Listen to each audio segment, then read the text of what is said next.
Okay, let's have a very early preview, should we say, of the FA Cup quarter-finals. We've got until the end of the month. At the moment, they are scheduled to play the quarter-finals on the 29th of March, but I wouldn't be surprised if some of those quarter-finals, two of them, take place on the 30th when scheduling, and they can slot games in because they've got to work around the Premier League and Championship fixture list. We've got 7 Premier League sides left in the competition and 1 Championship side, and let's break down the fixtures, shall we? Let's break down the draw. So AFC Bournemouth are playing Man City at home. If this was like last season, Man City are certain favourites for this game. And they're currently the bookies' favourites for the FA Cup because a lot of big sides have crashed out, and they've been in the last 2 finals. So Man City, for example, are favourites with the bookies to win the competition, but I think Bournemouth are very dangerous opposition for them, and Bournemouth are at home, and Bournemouth have a very good record this season in the league. They're a very young, vibrant, exciting team. They play an exciting brand. There's goals in this Bournemouth side, and I think with the way Man City have been playing and looking at their last 2 FA Cup ties, where they looked vulnerable. They look vulnerable from set plays, and they look vulnerable to the long ball, and they look like they are lacking confidence and a bit of energy at the moment. And yes, both the fifth round and the fourth round were played against lower league opposition, but they were behind in both those games, and especially against Leyton Orient, they played really poorly. The lineup that Guardiola puts out, a lot can happen between now, which is the 4th of March, and the 29th of March. A lot can happen within the next 3.5 weeks. There is no doubt going to be players injured and suspended. And it's going to be interesting the strength of squad that is announced by Man City.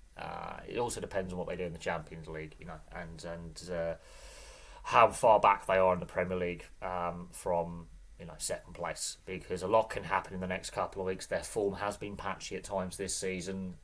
They haven't played well at times. They've had some bad defeats. And Bournemouth, I think, have Bournemouth overachieved, or are they finally achieving and reaching their potential? I think this could be a very fun, exciting game. I think Man City are vulnerable, even though they are the bookies' favourites for the FA Cup this year. Bournemouth have a very good chance of getting to the final. They really do. The draw has opened up, and there's a chance for some sides to win the FA Cup for the first time. Bournemouth is one of them, and I wouldn't be surprised if they do beat Manchester City, if I'm being honest.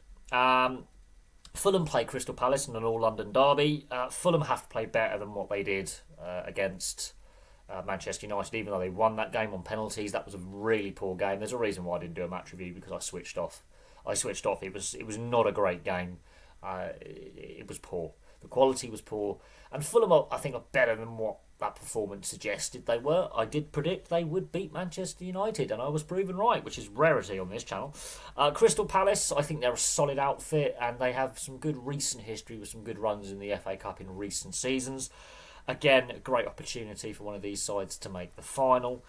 And it's been a long time for both sides since they've made the final, and neither side has won any major silverware, much like AFC Bournemouth. And so it does make it very interesting. It's a great opportunity for both Fulham and Palace to make the FA Cup final. It's a London derby. It's West versus South. It's going to be fun.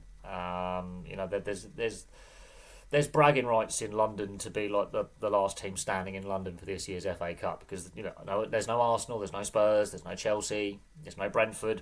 This is the bragging rights now for Greater London to say we're the last team standing in the capital. And there's a great opportunity. There's a great opportunity for both Fulham and Palace to not only make the semi-final, but also take that next step to the final, because the draw has now opened up significantly. I would say Palace on the last round played better, and they overcame Millwall in a very tricky match with that red card and the injury to Mateta. Fulham have to play better than what they did against Manchester United. Palace have got some good performances in them. Fulham have got some good performances in them. I think both sides need to up their standards a little bit from the matches we saw at the weekend. I would say Palace are slight favourites for me, even though Fulham are at home. That's my feeling on it. I think it's going to be a close game, potentially extra time penalties. It's a very hard one to predict here. But both sides do need to improve on their performances. Although the way Palace played against Millwall was better than how Fulham played against Manchester United. And again, bragging rights in London. As I say, there's the chance of one of these clubs actually going to the final and winning and being the only side in London to win silverware this season. So there is that as well. Brighton and Hove Albion playing Nottingham Forest. The way Brighton came back against Newcastle away from home, even with there were 2 red cards in that game, that shows some character, going all the way to the northeast and coming away with the win. Nottingham Forest, I mean, they've gone to penalties and back-to-back rounds now. They have to play better. Nottingham Forest have to play better than what they did at the weekend. That was a poor performance by Forest last night, actually. They need to significantly play better than how they did. It was not the best game by their standards, and they've got goals in them. They can score. Brighton can score. But both sides also have that bad game in them where they can concede a lot of goals. Brighton at home is going to be a tough challenge for Forest. But Forest, much like Manchester City, they're one of the higher ranked teams, actually, ironically, left in the competition. They're having a really good season, better than expected. They're in the European places. And this is another good chance for Nottingham Forest, for the first time in many, many years, to win silverware. It's been a very lean 3 decades or so for the club since their heyday in the 70s and 80s. It's a big chance for Nottingham Forest to attain silverware. Brighton have only been to the one FA Cup final, and that was back in 1983. So another team that's never won the FA Cup. It's going to be interesting to see how this plays out. I mean, Nottingham Forest don't have the best record when it comes to the FA Cup. I think it's the only trophy Brian Clough didn't win as manager.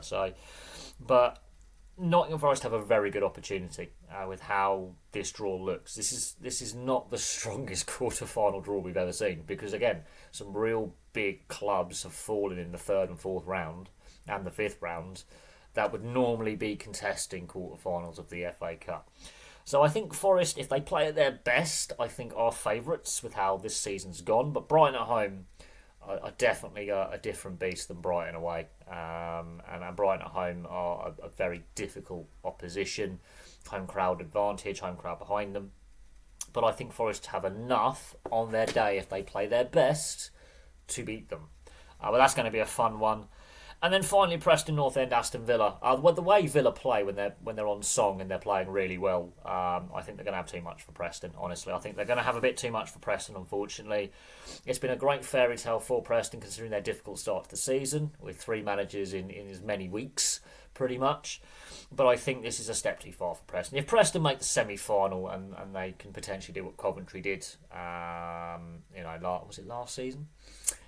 Then yeah, absolutely, we could be discussing a fairy tale final appearance for Preston North End.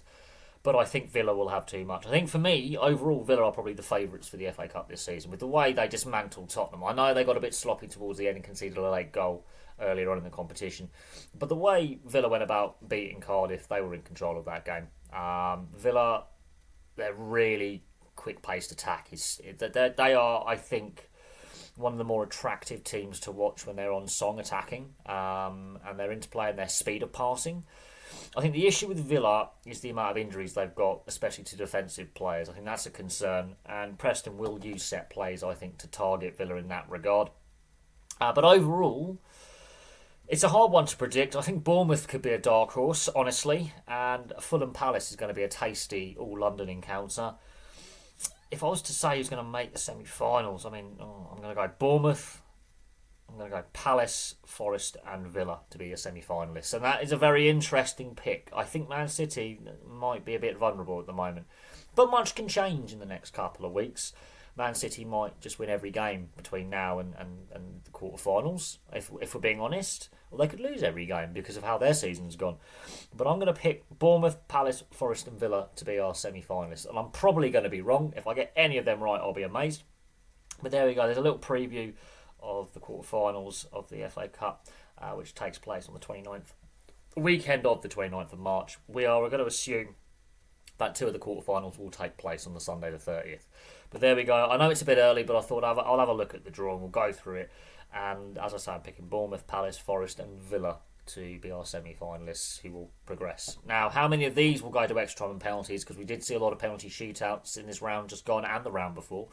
And we've seen a fair bit a fair few red cards as well. So how will the discipline play out? Because that's going to be key as well.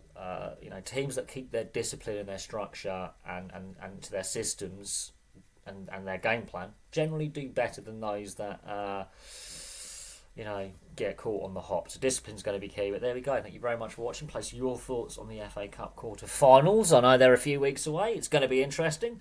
There's my picks. But for me for now, thank you very much for watching. And I'll have some more content for you guys very, very soon.